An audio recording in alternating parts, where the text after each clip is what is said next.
चंद्रमुखी की कहानियाँ।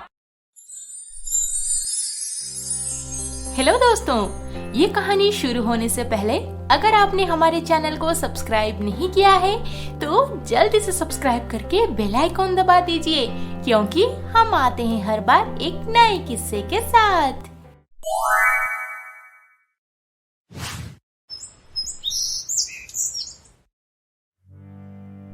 माँ, तुम्हारी तबीयत कब ठीक होगी? ऐसे कितने दिनों तक बिस्तर पे पड़ी रहोगी तुम? तुम्हें पता है ना, 4 दिन हो गए हमारे घर में आखिरी बार खाना बना था। चुमकी, मुझे पता है तुम्हें भूख लगी है, पर बेटी मैं क्या करूं? ये बुखार उतरने का नाम ही नहीं ले रहा। माँ, मुझे कुछ पैसे दे दो, मैं दवाई ले आऊंगी। सूखा पड़ा है पूरा गांव। खेत में काम करने 6 महीनों से नहीं गई तो बचे कुचे पैसे भी खत्म हो चुके हैं। जा, मेरे लिए गर्म पानी बना ला, शायद मैं ठीक हो जाऊं। चुमकी जब बहुत छोटी थी तब उसके बापू उसके माँ को छोड़ के किसी दूसरी औरत से शादी कर लिए थे। तब से ये दोनों माँ बेटी अकेली हैं। माँ दूसरों के खेतों में काम करके घर चलाती है, पर चुमकी की दोस्त लड्डू का बहुत बड़ा घर था। नौकर चाकर धन दौलत किसी में कोई कमी नहीं थी। लड्डू कहाँ गया? कहाँ जाएगा, बाहर खेल रहा होगा, बदमाश कहीं का। अच्छा, कल स्कूल में उसका इम्तिहान है और वो बाहर खेल कूद में समय बिता रहा है। जल्दी से बुलाओ उसे। पिताजी, मुझे पढ़ाई नहीं करनी, मन नहीं करता पढ़ाई करने को। हाँ, पढ़ाई क्यों करोगे तुम? तुम्हारे दादाजी पिताजी सब बना दिए हैं ना तुम्हारे लिए। फिर तुम्हें पढ़ लिख कर कोई काम धंधा करने की क्या जरूरत है ना? एकदम सही कहा आपने पिताजी, मैं भी ठीक ऐसे ही सोचता हूँ। दूर हो जाओ मेरे नजरों से, नहीं तो मार मार के चमड़ी उधेल दूंगा, नालायक कहीं का। लड्डू को पिताजी से डांट पड़ते ही वो घर छोड़ के तुरंत ही भाग गया। आज चाहे जो भी हो जाए, मैं घर वापस नहीं जाऊंगा। सब मुझे ढूंढ ढूंढ के जब परेशान हो जाएंगे तब समझ आएगा उन्हें। अरे, बड़े आए मुझे पढ़ाने वाले। लड्डू को पढ़ाई बिल्कुल पसंद नहीं था, पर उसका दोस्त गणेश जो बहुत पढ़ाई करके पैसे कमाना चाहता था, पर उसका नसीब। गणेश सुबह शाम किताब पकड़कर पढ़ाई का बहाना बनाता रहता है। जा, गाय के सामने चारा डाल दे। मामी, आज पढ़ाई करने दो ना, कल मेरा इम्तिहान है। अच्छा, अब तुझे लगता है कि मैं घर का काम करूंगी और तू पढ़ाई करेगा? भूल मत, तेरे माँ बाप तुझे यहाँ पे काम करने भेजे हैं। साफ साफ बोल दे रही हूँ, घर का काम नहीं करेगा तो खाना भी बंद, भिखारी का बच्चा। मामी के बर्ताव से गणेश दुखी होकर चुपचाप घर से दूर चले जा रहा था। गांव में उसकी एक दोस्त थी, जया, जिसको गणेश की तरह पढ़ाई का जुनून था, पर किस्मत उसकी साथ भी नहीं दे रही थी।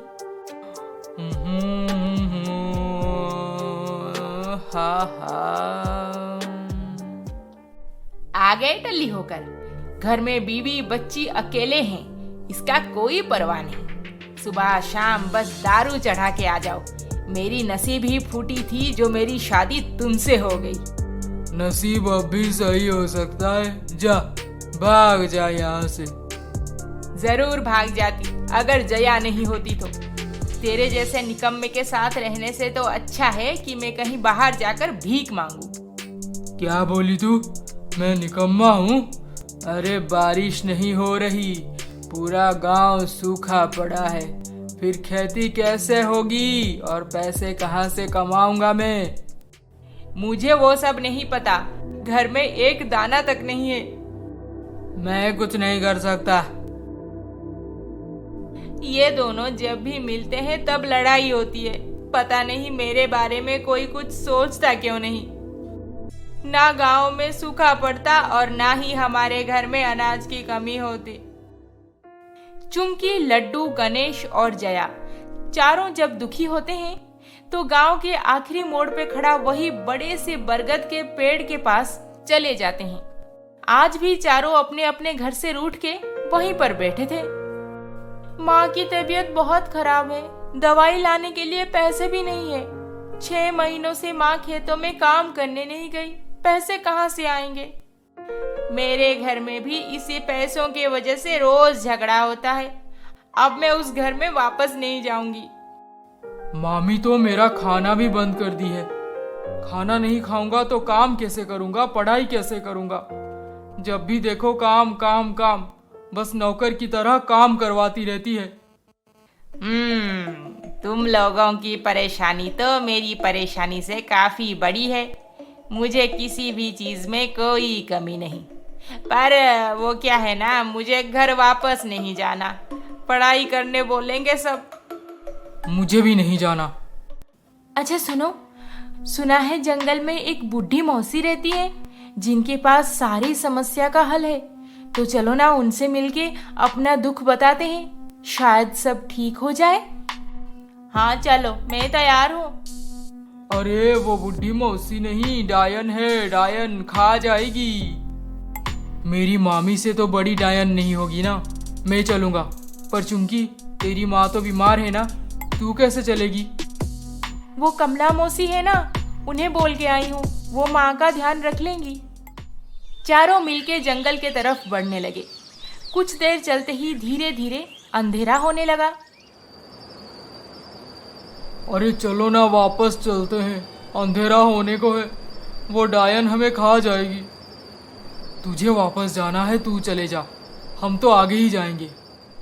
चलते चलते काफी रात हो गई थी, पर उन्हें बूढ़ी मौसी की गुफा कहीं नहीं दिखा। फिर चारों दोस्त एक पेड़ के नीचे बैठ गए। मुझसे और चला नहीं जा रहा, पता नहीं बूढ़ी मौसी कहाँ रहती हैं। शायद गांव वाले झूठ बोलते हैं, ऐसी कोई है ही नहीं। हाँ हाँ चलो चलो, वापस चलते हैं अब, मुझे तो भूख भी लगी है। सुना है उसकी गुफा किसी बड़े पेड़ के नीचे जमीन के अंदर है। ए पागल, कुछ भी बोलती है तू। कुछ देर बैठने के बाद चारों फिर से गुफा ढूंढने निकल पड़े, और तभी वो जिस पेड़ के नीचे बैठे थे वहां की जमीन से एक दरवाजा निकलते हुए नजर आया। अरे ये देखो, ये दरवाजा, पर ये खुलेगा कैसे? ना कुंडी है, ना ही कोई ताला। ना मैं खाता हूँ, ना ही मैं पीता हूँ, फिर भी सबके घरों की मैं रखवाली करता हूँ। ये क्या है? ये पहेली मेरी दादी मुझे बोलती थी। इसका उत्तर है ताला।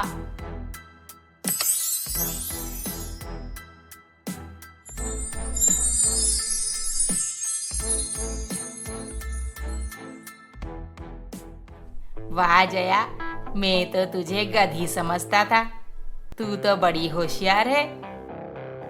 चलो चलो अंदर चलो।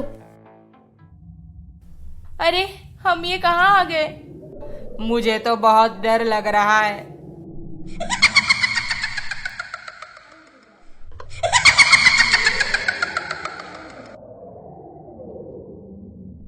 आओ आओ बच्चों आओ, मैं तुम्हारा ही इंतजार कर रही थी। आप हमें जानती हैं? हाँ, बहुत अच्छे से। आओ मेरे पास आओ। ना बाबा ना, मुझे इसके पास नहीं जाना, तुम लोगों को जाना है, जाओ। बूटी मौसी, हम सबके घर में बहुत समस्याएं हैं, क्या उनका हल करने आप हमारी मदद करेंगी? हाँ मौसी, हम बड़े उम्मीद लेकर आए हैं कि आपसे मिलने के बाद सब सही हो जाएगा।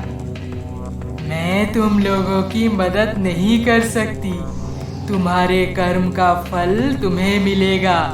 अच्छा करोगे तो सब अच्छा होगा, गलत करोगे तो कहीं ना कहीं फंसना पड़ेगा।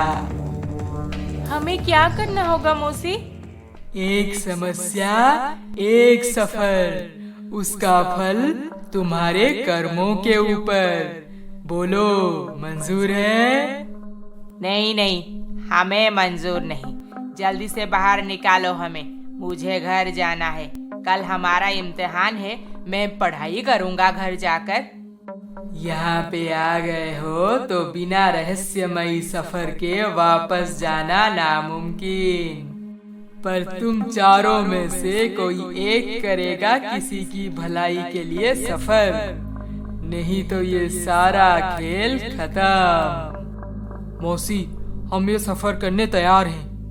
बहुत अच्छा, अब बोलो, सबसे पहले तुम्हें क्या चाहिए?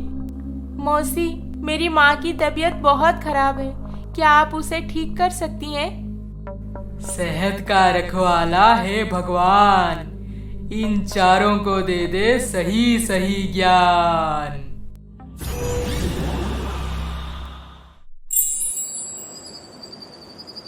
ये क्या, हम फिर से कहाँ आ गए? लगता है हमारी सफर यहीं से शुरू होगी। चलो अब आगे चलते हैं। चारों दोस्त उस घने जंगल के अंदर काफी दूर तक चलते रहे। फिर उन्हें एक कुटिया नजर आया। चलो रे, उस कुटिया के अंदर चलते हैं, मुझे आराम करना है। थक गया हूँ मैं तो, ऊपर से कुछ खाया भी नहीं। सब उस कुटिया के अंदर जाते ही गणेश की नजर पड़ी वहाँ पे रखे हुए एक किताब के ऊपर, और उसको तो वैसे भी पढ़ाई बहुत पसंद था, इसीलिए वो तुरंत ही उस किताब उठा के उसे खोलने लगा। गणेश, क्या लिखा है उस किताब में? ना भाड़ा ना किराया दूंगी, घर के हर कमरे में रहूंगी। पकड़ना मुझको तुम पाओगे, मेरे बिन तुम ना रह पाओगे। बताओ मैं कौन हूँ? कभी कभी माँ कहती है कि हवा खाकर पेट भर गया, पूरे कमरे में जो भरा पड़ा है, इसका उत्तर है हवा। चुमकी के मुंह से उत्तर निकलते ही बहुत तेजी से हवा बहने लगी। हवा के बहते वो किताब भी बड़ा होता गया और चुमकी उस किताब के अंदर कहीं खो गई। ये मैं कहाँ आ गई? शायद ये बुढ़ी मौसी का कहा हुआ सफर है। चुमकी वहां पे खड़ी होकर चारों तरफ देखने लगी। तभी उसे किसी की रोने की आवाज सुनाई दी और वो उस आवाज को सुनते सुनते उसके नजदीक चली गई। क्या हुआ आपको? आप ऐसे रो क्यों रहे हैं? रो नहीं तो और क्या करूं? मेरी किस्मत में आग लगी है। आपके गांव में तो इतनी अच्छी खेती होती है और हमारे गांव सालों से सूखा पड़ा है, फिर आपको दुख किस बात का? जानना चाहती हो तो मेरे साथ मेरे घर पे चलो, रास्ते में मैं तुम्हें पूरी कहानी बता दूंगा। ठीक है, चलो। एक दिन मैं अपने खेत में काम कर रहा था।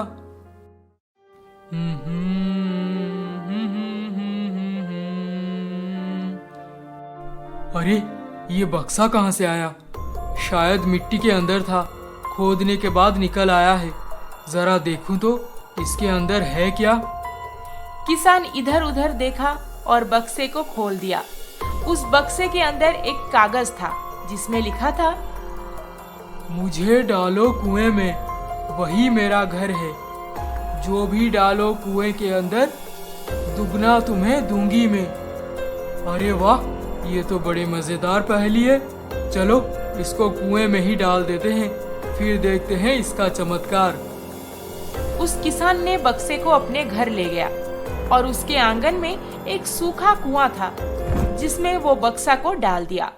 फिर कुछ देर बाद 2-3 सिक्के उसके अंदर डाला। अरे, ये बक्सा तो सच में दुगना देता है। अब मैं थोड़ा ज्यादा पैसे फेंकूंगा और दुगना मिलते ही जमींदार से अपनी जमीन भी छुड़वा लूंगा। हाँ।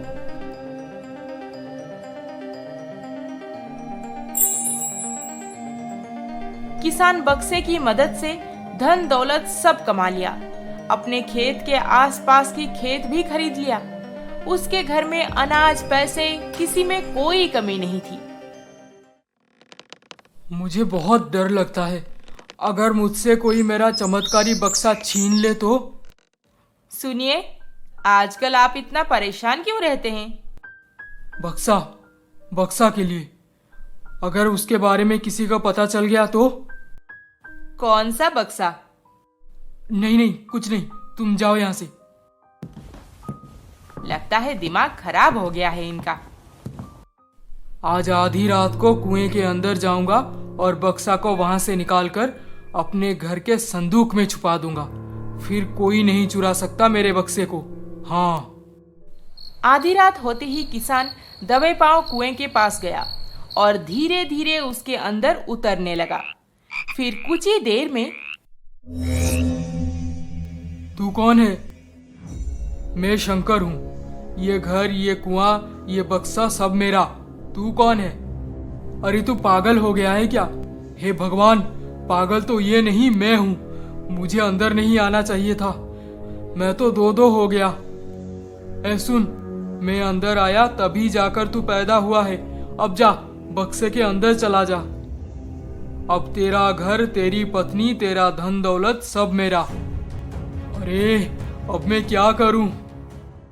किसान को अपने हमशक्ल की हिम्मत देख के डर लगने लगा और वो तुरंत ही एक तरकीब निकाला। सुन भाई, तू यहीं पर रुक, मैं पहले चढ़ता हूँ, फिर तू मेरे पीछे पीछे आ जाना। ठीक है।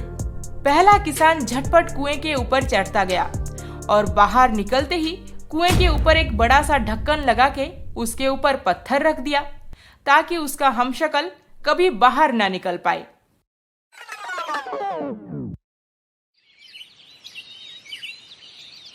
मेरा दुख यही है, अगर किसी दिन वो बाहर आ गया तो मेरा सब कुछ छीन लेगा। आपको इतना लालच करना सही नहीं था। जितना धन आपको चाहिए वो तो आपको मिल चुका था। फिर आप बार बार उस बक्से को छुपाना क्यों चाहते थे? उसे तो किसी जरूरतमंद को दे देना चाहिए था ना।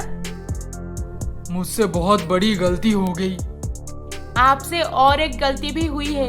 लालच के साथ साथ आपने जोश में होश खो दिया। कुएं के अंदर जाने से पहले सोचना चाहिए था ना। हाँ, ये भी सही बात। अब मैं क्या करूं? अरे आप आ गए। ये लड़की कौन है? मैं चुमकी हूँ। क्या आप हमें आपके कुएं के पास ले चलेंगे? किसान चुमकी और अपनी पत्नी को कुएं के पास ले गया और चुमकी कुएं से ढक्कन हटा के लता को उसके अंदर जाने को बोली। कुछ ही देर में लता अंदर जाते ही दो लता दिखने लगे। अरे ये सब क्या हो रहा? कोई मुझे कुछ बताएगा?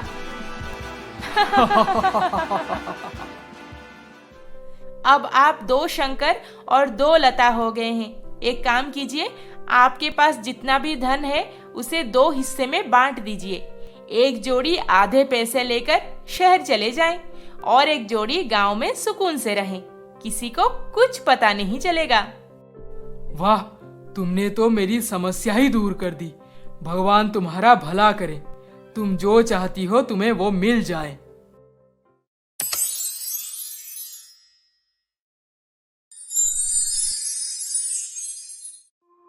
चुमकी, तू आ गई? अब लगता है मेरी माँ की तबीयत ठीक हो गई होगी। हाँ, बिल्कुल सही कहा तुमने। तुम्हारी माँ अब पूरी तरह से ठीक है। अब बताओ, इस बार का सफर कौन करना चाहता है? मौसी, मेरे माँ बापू नहीं हैं। मैं मामा मामी के पास रहता हूँ और वो दोनों मुझसे बहुत काम करवाते हैं। नौकर की तरह देखते हैं। खाना नहीं देते मुझे, पढ़ाई भी नहीं करने देते। पर मेरे बापू की सारी जायदाद हड़प लिए हैं। मैं समझ गई, सब जानती हूँ मैं। जा, अब अगला सफर तेरा है गणेश। अरे, बूढ़ी मौसी चली गई। मुझे सफर कैसे करना है कुछ भी नहीं बताई। अरे तू चिंता मत कर गणेश, पहले ये फल खा ले, फिर हम सब मिलके आराम से सोचेंगे कि तेरा सफर शुरू कैसे होगा। गणेश चुमके के हाथ से फल लेकर खाते ही उसमें से एक कागज निकला जिसमें लिखा था, अक्षर 3 का मेरा नाम, पानी में चलना मेरा काम, उल्टा सीधा एक समान, बूझो तो जानू मेरा नाम।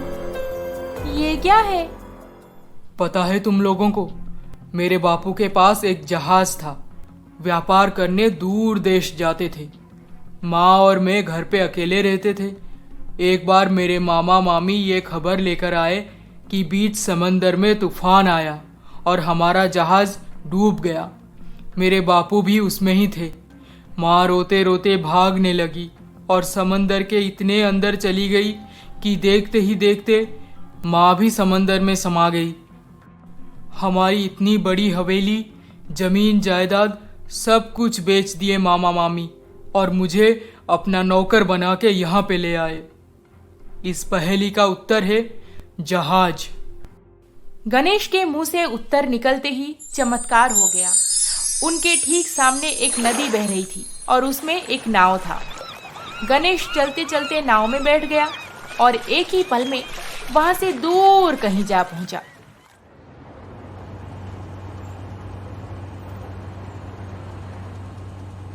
ये मैं कहाँ आ गया? यहाँ तो कोई भी नहीं दिख रहा। अरे वहां पे शायद कोई बैठा है।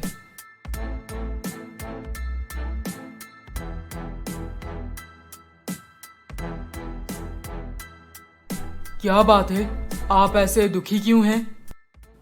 मेरे समस्या का कोई समाधान नहीं बेटा, तुम जाओ, मुझे अकेला छोड़ दो। मुझे बताइए तो सही कि हुआ क्या है। ये मेरा ही जहाज है बेटा, जिससे मैं काफी कुछ कमाता हूं। मेरे पास धन दौलत बंगला सब कुछ है, पर एक बार मैं अपनी पत्नी के इलाज के लिए ये जहाज को गिरवी रखा था। तब से मैं चाहकर भी इसे छुड़वा नहीं पा रहा।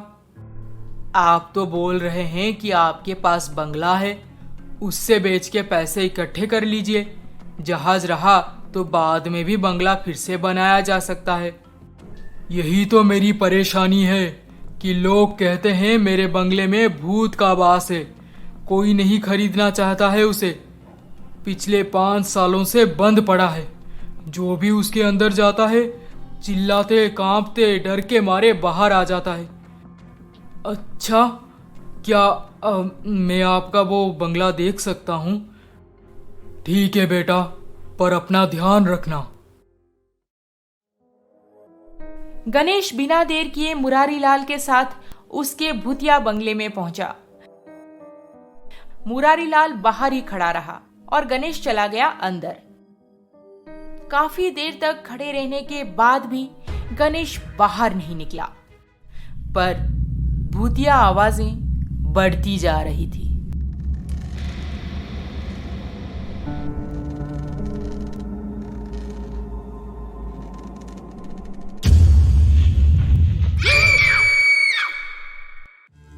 हे भगवान, इस बच्चे की रक्षा करना। मुरारी बहुत डर गया था। बाहर खड़े कांप रहा था वो।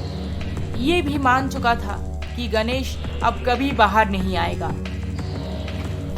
पर कुछ देर बाद गणेश भागते हुए उस बंगले से बाहर चला आया। मुरारीलाल जी, आपके इस बंगले में एक नहीं कई सारे भूत, शैतान और डायन भी रहती हैं। मैं आज आधी रात को फिर से जाऊंगा इसके अंदर। पर बेटा, फिर से क्यों? वो भी आधी रात को? हाँ, पर आपको मेरे साथ और 3 लोगों को भेजना होगा, जो बस बाहर गेट के पास खड़े होकर मेरे इशारे का इंतजार करेंगे। ठीक है। मुरारीलाल गणेश को अपने साथ अपने घर पे ले गया और आधी रात होते ही योजना के अनुसार 3 हट्टे कट्टे मुस्तंडे लोगों के साथ उसी भूतिया बंगले में फिर से पहुंच गया गणेश। तीनों पहलवान बाहर गेट के पास रुके और गणेश बंगले के अंदर चला गया।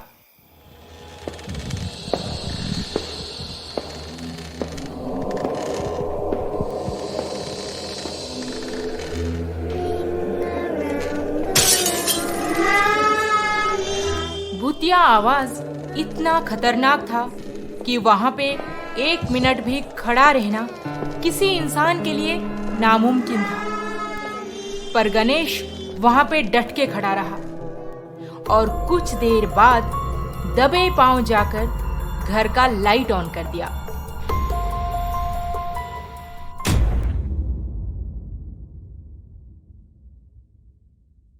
आ जाओ, सब अंदर आ जाओ, आ जाओ। गणेश की आवाज सुनते ही तीनों पहलवान हवेली के अंदर जाकर दोनों भूतों को पकड़ लिए। अब बताओ, उस हवेली में 5 सालों से भूत बन के सबको डरा क्यों रहे थे तुम दोनों? हमारा कोई दोष नहीं, हमें तो यशवंत साहेब ऐसे सबको डराने के लिए पैसे देते हैं और हम अपने पतियों के साथ वही हवेली में ही इतने सालों से रह रहे हैं। यशवंत, तुम तो मेरा दोस्त हो ना, फिर तुम जानबूझकर मेरे साथ ऐसे क्यों कर रहे थे? मैं और क्या करता, जब से तुम एक बड़ी जहाज खरीद लिए तब से मेरे छोटे जहाज से व्यापार बंद ही हो गया। मानो दाल चावल सब तुम्हारे जहाज में दूर देश भेजा गया। मेरे सारे ग्राहक तुम्हारे पास चले गए। फिर तुम मुझसे तुम्हारी पत्नी की इलाज करने जहाज गिरवी रख के पैसे जब उधार लिए, तब से मुझे मौका मिल गया कि मैं कुछ भी करके तुम्हारा जहाज हथिया लूंगा। फिर सारा व्यापार मेरा। दोस्ती में इतना बड़ा धोखा मैंने कभी नहीं सोचा था कि तुम मेरे साथ ऐसे कर सकते हो। मुझे माफ कर दो मुरारी लाल, मेरा व्यापार पूरा बंद हो गया था। मैं और क्या करता बताओ। पर एक बात समझ नहीं आता कि 5 सालों से इतने बड़े बड़े लोग इस षड्यंत्र का पर्दाफाश नहीं कर पाए। फिर ये बच्चा। हाँ, मुझे बच्चा मानकर आपके ये नौटंकी भूतनी दोनों आधा खाना खाए थाली जमीन पर छोड़ दिए थे। हवेली के छत पे अपने कपड़े सुखाए थे और कुछ भूतिया नकाब मुझे अलमीरा से भी मिला। 5 सालों से घड़ी एकदम सही समय बता रहा है वहां पे। ये तो नामुमकिन है। फिर मुझे अच्छी तरह से समझ आ गया कि अगर मैं आधी रात को आऊंगा तो इन सबको रंगे हाथों पकड़ लूंगा। बस वही हुआ। तुम्हारा बहुत बहुत धन्यवाद बेटा। भगवान तुम्हारी हर मनोकामना पूरी करे। आप दोनों दोस्त हैं और इसी दोस्ती के खातिर एक काम कीजिए। आज से सारा चावल मुरारी लाल जी के बड़े जहाज में दूर देश भेजिए और दाल सब्जियां यशवंत जी के छोटे जहाज में। फिर आप दोनों अपने ग्राहक नहीं खोएंगे और आपस में झगड़ा भी नहीं होगा। हाँ, यही सही होगा, है ना यशवंत? हाँ भाई, आज से हम दोनों ऐसे ही करेंगे। अब मेरा काम खत्म हुआ, मैं चलता हूँ।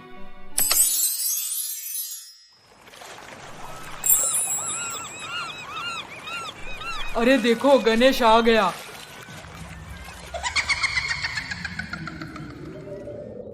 गणेश, अब तेरे मामा मामी तुझे कभी परेशान नहीं करेंगे।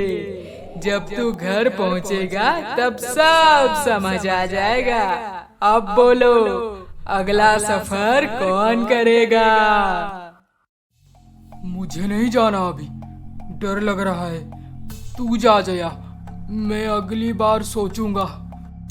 बुढ़ी मौसी, हमारा पूरा गांव सूखा पड़ा है।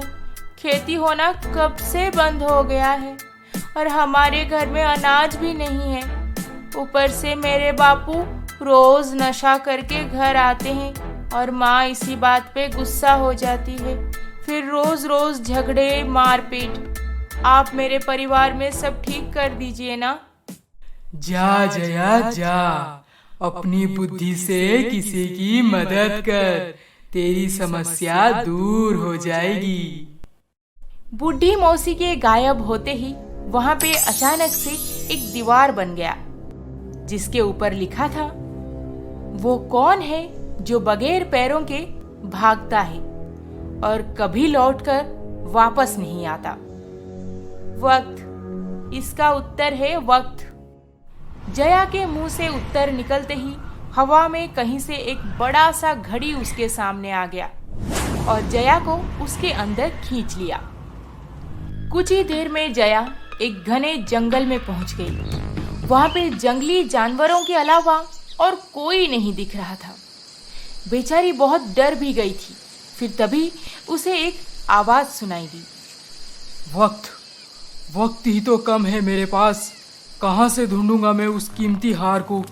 हे भगवान, मुझे और थोड़ा वक्त मिल जाता तो शायद मैं कुछ कर पाता। क्या हुआ है आपको? आप इतना परेशान क्यों हैं? और इस सुनसान घने जंगल में अकेले क्यों भटक रहे हैं? क्या बताऊं मैं तुम्हें। मेरा नाम किशन है। यहाँ के महाराज उदय सिंह जी का खास देखभाल करता हूँ मैं। पर मैं एक बहुत बड़ी समस्या में फंस चुका हूँ। समस्या? कैसी समस्या? आज से 3 दिन पहले की बात है।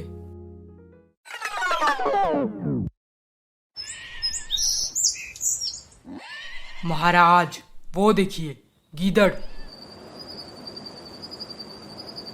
हम शेर का शिकार करते हैं, गीदड़ का नहीं। चलो मेरे साथ। उस दिन महाराज के साथ हम तीनों पूरे जंगल में शेर ढूंढते रहे। शेर तो नहीं मिला, पर महाराज अपने अति प्रिय हार को जंगल में कहीं खो दिए। अरे, मेरा हार कहाँ गया? महाराज, लगता है जंगल में कहीं खो गया। यह कैसे हो सकता है? वो मेरा अति प्रिय हार था। अब ये तुम तीनों का काम है। अभी जाओ और वो हार ढूंढ निकालो। पर महाराज, मैं कुछ सुनना नहीं चाहता। तुम तीनों के पास 3 दिन है। एक एक करके उस हार को ढूंढो। जो ढूंढ नहीं पाएगा मैं उसे दंडित करूंगा। और इसी वजह से आज रात को मुझे फांसी पे चढ़ा दिया जाएगा। फांसी पे? पर हाँ, क्योंकि मैं महाराज का वो हार अभी तक नहीं ढूंढ पाया। अच्छा, तो क्या बाकी दोनों को महाराज? हाँ, महाराज बाकी दोनों को फांसी पे चढ़ा चुके हैं। आज मेरी बारी है। अब मैं क्या करूं कुछ समझ नहीं आता।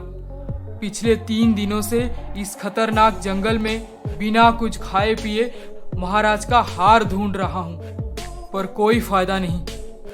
मैं जैसे बोलती हूँ आप ठीक वैसे ही कीजिए, फिर आपको फांसी नहीं होगी और महाराज भी अपने खोए हुए हार देख लेंगे।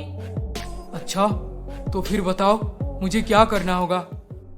आपको तो अच्छी तरह से याद होगा कि वो हार कैसे दिखता था। हाँ, याद है, पर दूसरा बनाने का सोचना भी मत। इतना वक्त नहीं है मेरे पास, और बना भी लिया तो उसमें राजमोहर नहीं लगा पाऊंगा मैं। राजमोहर देखने को उसके पास कोई नहीं पहुंच पाएगा। आप एक काम कीजिए, हुबहू एक नकली हार कहीं से भी ले आइए, फिर मैं बोलूंगी आगे क्या करना होगा। जया का कहा मानकर किशन 1 घंटे के अंदर राजा का खोया हुआ हार जैसा दिखने वाला एक नकली हार ले आया। अब हमें इस हार को एक हिरन के गले में डालना होगा। दोनों मिलके एक पालतू हिरन और उसके मालिक को ढूंढ निकाले, फिर उसे कुछ पैसे देकर ये हार भी पहना दिए। अब मुझे क्या करना चाहिए? जल्दी बोलो, मेरे पास ज्यादा वक्त नहीं है। वक्त की चिंता मत कीजिए, आखिरी खेल तो सूरज डूबते ही शाम को होना चाहिए। अब सीधा महाराज के दरबार पे जाइए। और किशन महाराज के सामने ठीक वैसे ही बोलता गया जैसे जया ने उसे सिखाया था बोलने को। महाराज, मैंने आपके हार को ढूंढ निकाला है। अच्छा, तो कहाँ है हार? लाओ हमारे पास। महाराज, मैं तो आपका वो कीमती हार ढूंढ लिया हूँ, पर उसे वहां से लाना आपका काम है, क्योंकि एक होनहार शिकारी ही वहां तक पहुंच सकता है। मैं कुछ नहीं कर सकता। तुम्हें हमने बोला था कि बस वो हार ढूंढ निकालो। वो जहां कहीं भी होगा हम उसे फिर से अपने पास ले आएंगे। शिकार में हम तो माहिर हैं ही। ठीक है महाराज, अब चलिए मेरे साथ, सूरज डूबने से पहले हमें जंगल पहुंचना होगा। महाराज अपने कुछ सिपाहियों के साथ जंगल में ठीक उसी जगह पे पहुंचे जहां किशन और जया मिलके सब कुछ सोच रखे थे। महाराज, वो दूर एक हिरन खड़ा है जिसके गले में आप ही का वो कीमती हार लटका हुआ है। यहाँ से तो कुछ भी नहीं दिख रहा। दूरबीन लाओ हमारा। महाराज, ये लीजिए। महाराज दूरबीन से हिरन को देखते ही उनके हार को उसके गले में लटका हुआ पाए और तुरंत ही उसका शिकार करने बंदूक निकाले। पर बंदूक से गोली निकलने से पहले ही हिरन वहां से भाग चुका था। जया और किशन तो हिरन के मालिक को अच्छे से समझा दिए थे कि उसे हिरन को बस एक ही पल के लिए दिखा के वहां से भाग जाना है। उसने भी ठीक वैसे ही किया। हिरन को लेकर वहां से तुरंत ही भाग गया।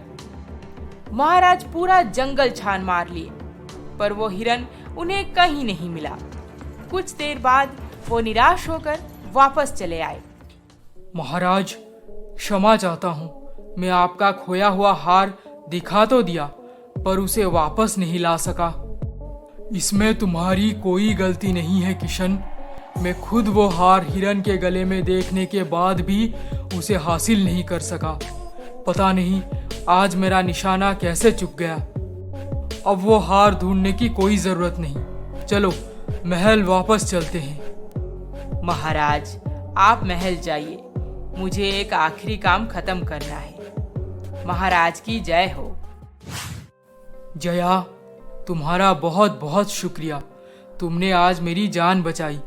भगवान तुम्हारी हर मनोकामना पूरी करे। तुम जो चाहती हो तुम्हें मिल जाए। अब मेरा काम खत्म हुआ। मैं चलती हूँ। अपना ध्यान रखना।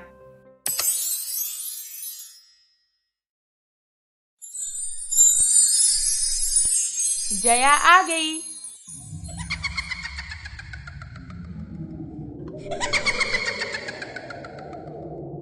जया, अब तेरे घर में कभी अनाज की कमी नहीं होगी।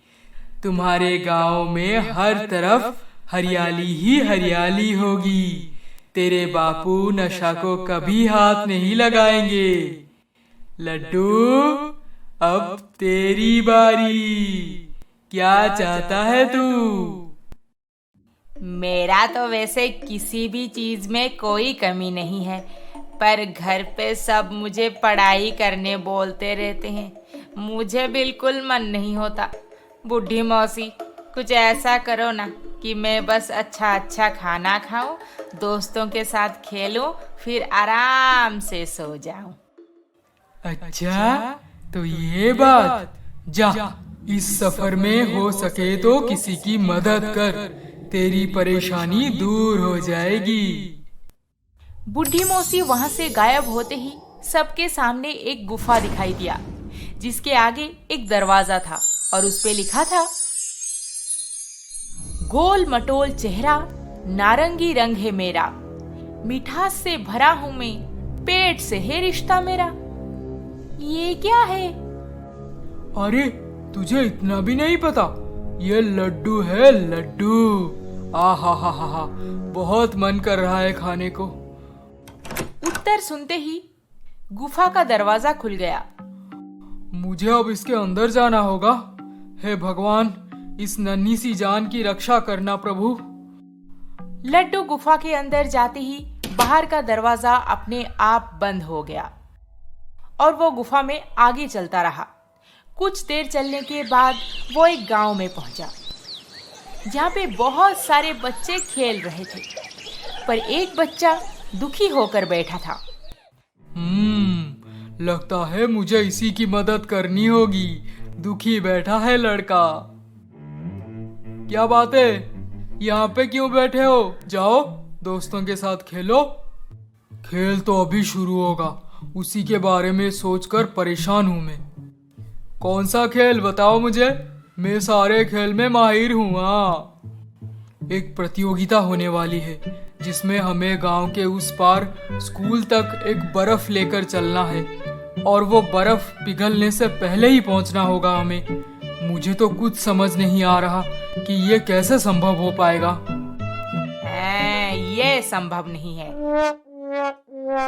बर्फ तो आधे रास्ते पर पिघल जाएगा। तुम्हें इस प्रतियोगिता में भाग लेने से पहले ही सोचना चाहिए था। अब क्या करोगी? ऐसे ही दुखी होकर बैठे रहो। मुझे तो इसकी मदद करनी चाहिए और मैं इसे डरा रहा हूँ, पर क्या करूँ? बर्फ बिना पिघले पहुँचाना भी तो नामुमकिन है। खैर, मुझे क्या, अब प्रतियोगिता का मजा लेते हैं। कुछ देर बाद प्रतियोगिता शुरू हो गई, जिसमें सारे प्रतियोगी बर्फ का टुकड़ा लेकर चलने लगे। सबके हाथ से बर्फ पिघलते हुए नजर आ रहे थे और आखिर में सब पहुंच गए, सिवाय एक बर्फ को छोड़कर बाकी सब पिघल चुका था। हैं? यह कैसे संभव है? उसका बर्फ पिघला ही नहीं। उस लड़के से पूछना पड़ेगा इसका राज क्या है। ओ भाई विजेता, अरे इधर सुनो। मुझे एक बात बताओ, सबका बर्फ तो पिघल गया, फिर तुम्हारा कैसे सही सलामत है? मैंने भागने से पहले बर्फ को गीले टॉवल में लपेट दिया था, इसीलिए बर्फ काफी देर तक बिना पिघले मेरे हाथ में रह गया। यह तो मैंने कभी नहीं सुना था। तुम्हें इसके बारे में कैसे पता चला? किताब से, स्कूल में पढ़ाया गया था। तुम्हें इतना भी नहीं पता? लगता है बस खाना खाते रहते हो। लड्डू वहां से दुखी होकर आगे बढ़ा, क्योंकि वो रामू की कोई मदद नहीं कर सका। अब तो उसे घर जाकर पढ़ाई करनी होगी। पर तभी जोर जोर से हवा बहने लगी और सब इधर उधर भागने लगे। लड्डू भी आगे भागता रहा। कुछ देर भागने के बाद बेचारा बहुत थक गया और एक पेड़ के नीचे बैठा। तभी उसे दो लोग कस के पकड़ लिए। अरे तुम दोनों कौन हो? मुझे क्यों पकड़ रहे हो? मैंने क्या किया है? तू बहुत खानदानी दिख रहा है। तुझे पकड़ के तेरे बाप से पैसे मांगेंगे। तुम पागल हो गए हो दोनों।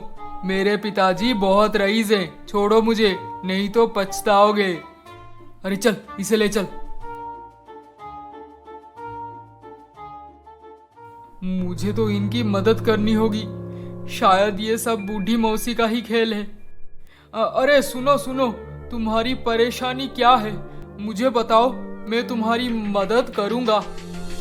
हम दोनों भाइयों को पैसे चाहिए, क्योंकि एक आदमी से पैसे उधार लेकर एक कांच का कारखाना खोले हैं, पर हमारे कारखाने में काम करने कोई मजदूर नहीं मिल रहा। यहाँ पे किसी को नहीं पता कि कांच काटेंगे कैसे। हमें पैसों की सख्त जरूरत है, नहीं तो वो उधार देने वाला हमें मार डालेगा। लड्डू लड्डू लड्डू, अब तुम हमें समझाओ कि कांच कैसे काटा जाता है। लड्डू लड्डू। जी जी, प्रेजेंट मैम। ध्यान से सुनो लड्डू, नहीं तो तुम्हारे पिताजी को बुलाना पड़ेगा। हाँ हाँ, बताइए ना, क्या समझाना चाहते हैं? हीरा, हीरे के इस्तेमाल से हम कांच को काट सकते हैं। हैं? ये बात? अब देखो ये कैसे होता है। मैं एक एक करके तुम्हें सब कुछ सिखाऊंगी। मुझे पता है कांच कैसे काटते हैं। सच बोल रहे हो? अरे हाँ भाई, पढ़ा लिखा हूँ, इतना तो आता ही है। तो फिर चलो हमारे कारखाने में। कारखाने में पहुंचते ही लड्डू वहां पे कुछ मजदूरों को सिखाया कि हीरे की मदद से कांच कैसे काटा जाता है। स्कूल में सिखा हुआ ज्ञान से आज लड्डू किसी की मदद कर सका और कुछ ही समय में बहुत सारे कांच कट गए और उसमें से घर सजाने की सामग्री, सुंदर सुंदर आईने और बहुत कुछ बन गया। तुम बहुत ही होनहार बच्चा हो लड्डू। ऐसे ही जी लगा के पढ़ाई करना और लोगों की मदद करते रहना। हाँ, ये क्या बोल रहे हो? अच्छा ठीक है, मैं चलता हूँ, मेरा काम खत्म हुआ। लड्डू वहां से निकलकर नदी किनारे चलते चलते बस ये सोच रहा था कि पढ़ाई की अहमियत कितना ज्यादा है, पर उसे तो बिल्कुल मन नहीं है पढ़ाई करने की। पढ़ाई के बिना तो जिंदगी एकदम गोबर जैसा बन जाएगा। हर कोई अपने अपने हिसाब से इस्तेमाल करेंगे और जरूरत ना हो तो सड़ने छोड़ देंगे। क्या करूं मैं? लड्डू बहुत बड़े द्वंद्व में फंस चुका था, पढ़ाई करे या ना करे। लड्डू, सोच समझकर फैसला लेना। बूढ़ी मौसी बहुत ही चालू मालूम पड़ती है। तभी उसके ठीक सामने नदी किनारे एक मगरमच्छ ने आवाज दिया, लड्डू, ओ लड्डू भैया। मगरमच्छ, तुझे कैसे पता कि मेरा नाम लड्डू है और तू बोलता भी है? अभी अभी तो आप बोल रहे थे कि लड्डू, सोच समझकर फैसला लेना, इसीलिए मैंने बुला दिया। अच्छा, बोल क्या काम है? आप बहुत ही उदार दिल के लगते हैं, जो सबकी मदद करेंगे। क्या मुझे इस नदी से निकालकर आगे एक बड़े नदी में छोड़ देंगे? वो क्या है ना, मैं बड़ा हो रहा हूँ और यहाँ पे मुझे जगह कम पड़ रही है। हाँ हाँ, क्यों नहीं, अभी कर दूंगा। तो तुम लोगों ने इस कहानी से क्या सीखा? लड्डू, तुम बताओ। हमने ये सीखा कि चालाक और खतरनाक प्राणियों से दूरी बनाए रखना चाहिए, नहीं तो वो अपने फायदे के लिए हमारे जान ले लेंगे। एकदम सही कहा लड्डू ने।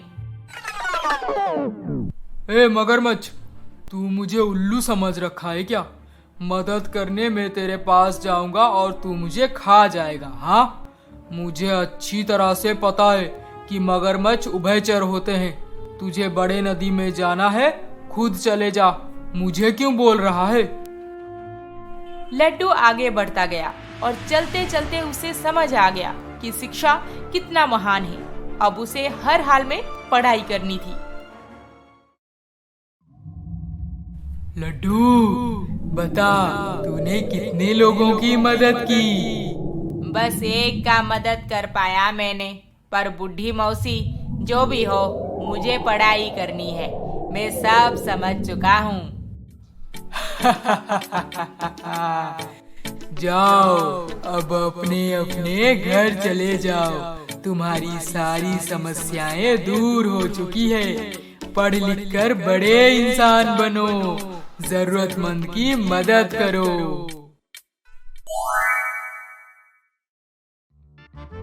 ये कहानी आपको कैसी लगी हमें कमेंट करके जरूर बताएं। और अभी तक आपने हमारे चैनल को सब्सक्राइब नहीं किया है तो जल्दी से सब्सक्राइब करके बेल आइकन दबा दीजिए। अरे अरे अरे अरे, इस वीडियो को लाइक, शेयर, कमेंट करना ना भूलें। जल्द ही मिलेंगे और एक मजेदार रोमांचक कहानी के साथ। नमस्ते।